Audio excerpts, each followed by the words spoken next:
Welcome back to my channel. तो आज देखुई आसो आपलोगोक केनेকুৱা কি ধৰণৰ কি ষ্টক বৰ্তমান এতিয়া আমাৰ মাজত আহিলে, আজি কি ষ্টক নামিলে আৰু এইটো মাহৰ লগত ষ্টক কেনেকুৱা কি ধৰণৰ অহা মাহত কেনেকুৱা কি ধৰণৰ ষ্টক হ'ব, বাইকবিলাক কেনেকুৱা কি ধৰণৰ হ'ব, নতুন বাইক কি আহিলে কি নাই সকলোবিলাক দেখুৱাই আছো। বলক যাওঁ তললে কি ষ্টক আছে চাম। বৰ্তমান ষ্টকৰ কথা কৈ আছিলো, ষ্টক কি আছে চাওক। এইফালে আহি গ'ল আপোনাৰ ডিউক 390 ব্লু কালাৰ বৰ্তমান আহি গ'ল আমাৰ ওচৰত। ব্লু কালাৰৰ কাৰণে ফুল ডিমাণ্ড হৈ আছে, ব্লু কালাৰ আহি গ'ল। এইফালে আছে আপোনাৰ অৰেঞ্জত আপুনি ডিউক 250 পাই যাব। এইফালে আপুনি 390 আপোনাৰ 390 আপুনি পাই যাব এইফালে। তাৰপৰা এইফালে ভিট প্লেন আহি গ'ল, ভিট প্লেনো পাই যাব। Duke 390, Duke 200, 250। এইফালে 200ৰ কাৰণে এতিয়া আকৌ ডিমাণ্ড চলি আছে। আপোনাৰ ব্লেকখন বৰ্তমান আমাৰ ওচৰত 200 ষ্টক এভেইলেবল আছে। তো এইফালে আছে 250, 390 অৰেঞ্জতো আছে। চব বাইকে বৰ্তমান আমাৰ লগত এতিয়া বৰ্তমান ষ্টক আছে। মই বাইকৰ মাজতে আছোঁ। এয়া হৈ গ'ল ডিউক 250, 390, হাছবাৰ্ণা, ভিট প্লেন সকলোবিলাক বাইকে আছে। আপোনালোকে যিকেইখন বাইকৰ কাৰণে মোক এনকুৱাৰী কৰি আছিলে আপোনালোকক গোটেইকেইখন বাইকে পাব এতিয়া বৰ্তমান। এই বাইক এতিয়া বৰ্তমান পিডিয়া হৈছে, জাষ্ট নামিছে। এইবিলাক মিৰৰ চিৰৰ লগাব বাকী আছে বাইকত। এইফালে কাম কৰি আছে ভাইটিকেইটাই। তো এইফালে গোটেইকেইটা লগাই আছে চিটৰ ভিতৰত। এইফালে চাবি আহিছে, এইফালৰ পৰা লগাব, লককেইটা লগাই কিনে তাত ক্লিপকেইটা, এইকেইটা চাবিৰ বৰ্তমান কভাৰকেইটা, এইকেইটা কভাৰকেইটা হয়। তো এই কভাৰবিলাক এই চিটৰ ভিতৰতে এনেকৈ আহে।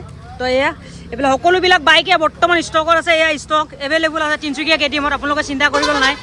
এইফালে আপোনাৰ আহি গ'ল অৰেঞ্জ কালাৰ ডিউক 390 এখনৰ পিডিয়া হৈ আছে বৰ্তমান। তো বাইকখন ধুনীয়াকৈ। তো এইফালে আছে আপোনাৰ ডিউক 250 ব্লু এণ্ড ব্লেকত, এইখনো পাই যাব আপোনালোকে। এতিয়া বৰ্তমান ষ্টক পূৰা এভেইলেবল হৈ আছে। আপোনালোকে গোটেইকেইখন ষ্টক আপোনালোকে দেখি আছে। তো ষ্টকখিনিতো আছে, ষ্টকখিনিৰ লগতে আপোনালোকক কৈ আছোঁ মই বৰ্তমান ডাউন পে'মেণ্ট কেনেকুৱা ধৰণৰ দিব লাগিব কি কথা। বলক যাওঁ ওপৰলৈ গৈ মই গোটেইখিনি কৈ আছোঁ ডাউন পে'মেণ্ট। তো এতিয়া বৰ্তমান কি হ'ল, বাইকখন গোটেইকেইখন ষ্টক কি আছে কি নাই মই সকলোবিলাকে দেখুৱালোঁ। এতিয়া বৰ্তমান ডাউন পে'মেণ্ট কেনেকুৱা ধৰণৰ কি কথা আহিব চাওক। যদি আপুনি ডিউক 200খন লয় 45ৰ পৰা 50 ভিতৰত দিলে আপুনি ডিউক 200খন আৰামছে লৈ যাব পাৰিব। এতিয়া বৰ্তমান 4 বছৰলৈকে আপুনি ডিউক 200খন আপুনি 4 বছৰ 5 বছৰলৈকে আপুনি ফাইনেন্স কৰি ল'ব পাৰিব। তাৰপৰা চেক দিলে পাই যাব। ডিউক 390 75,000 ডাউন পে'মেণ্ট দিলে পাই যাব। আৰু এতিয়া বৰ্তমান আমাৰ অফাৰ কি চলি আছে, road side assistant free of কষ্ট আপোনালোকে পাই যাব, এক্সটেণ্ডেড ৱাৰেণ্টি ফ্ৰী অফ কষ্ট পাই যাব, আৰু হেলমেটৰ কাৰণে 1000 কেছবেক এটা আপোনালোকক দি দিম। তো আপোনালোকে এইখিনি বৰ্তমান অফাৰ আমাৰ ওচৰত পাই যাব। আৰু বাকী বাইকৰ বিষয়ে যদি আপোনালোকে EMI কিমান আহিব কি কথা এইবিলাক ডিটেইলছ ল'ব আছে, তেনেহ'লে আপোনালোকে মোক কল কৰক। কল কৰিলে গোটেই ডিটেইলছ আপোনালোকক জনাই দিম। আৰু বৰ্তমান বহুত কাষ্টমাৰে মোক কি কৰে, মেছেজত সুধি কিনে যদি জানিব বিচাৰে, কিন্তু মেছেজ কৰাতকৈ আপোনালোকে ফোন কৰক। ফোন কৰিলে আপোনাৰ ডিটেইলছটো ভালকৈ আপোনালোকে বুজি পাব। মেছেজত সকলোবিলাক বস্তু বুজি পোৱাটো অসুবিধা হয়। তো সেইটো কাৰণে আপোনালোকে ধুনীয়াকৈ মোক কণ্টেক্ট কৰক। কণ্টেক্ট কৰিলে আপোনালোকে গোটেই ডিটেইলছ পাই যাব। আৰু বৰ্তমান এতিয়া হাছবাৰ্ণা ভিট প্লেনখন ভাল ডিমাণ্ড চলি আছে আমাৰ। হাছবাৰ্ণা ভিট প্লেনখন ল'ব পাৰে, মজা one of the best most sexiest bike হয় এইখন। আপোনালোকে ল'ব পাৰে। এইখন বাইক বহুত ধুনীয়া হয়, কালাৰ চাওক আপোনালোকে, ডিজাইন চাওক, গোটেইখিনি বহুত ধুনীয়া কৰিলে। তো হাছবাৰ্ণাখনো আপোনালোকক ল'ব পাৰে। বৰ্তমান RC 390 আমাৰ লগত ষ্টক আছে। RC 390খন আপোনালোকে ল'ব পাৰে। এইখন RC 390খন আমাৰ লগত এভেইলেবল আছে। এইখন আপোনালোকে ল'ব পাৰে।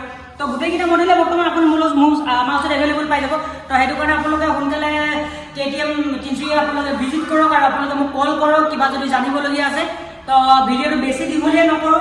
আজিৰ ভিডিঅ'টো মই আপোনালোকৰ ওচৰত দি আছোঁ। আপোনালোকে চাওক কেনেকুৱা কি ধৰণৰ, আৰু কিবা যদি জানিবলগীয়া আছে তো আপোনালোকে মোক কল কৰিব। নেক্সট ভিডিঅ' আপোনালোকে আহি আছে আপোনাৰ ওচৰত। আৰু ভিডিঅ'বিলাক লাইক কৰিব, শ্বেয়াৰ কৰিব, কমেণ্ট কৰিব। Bye bye.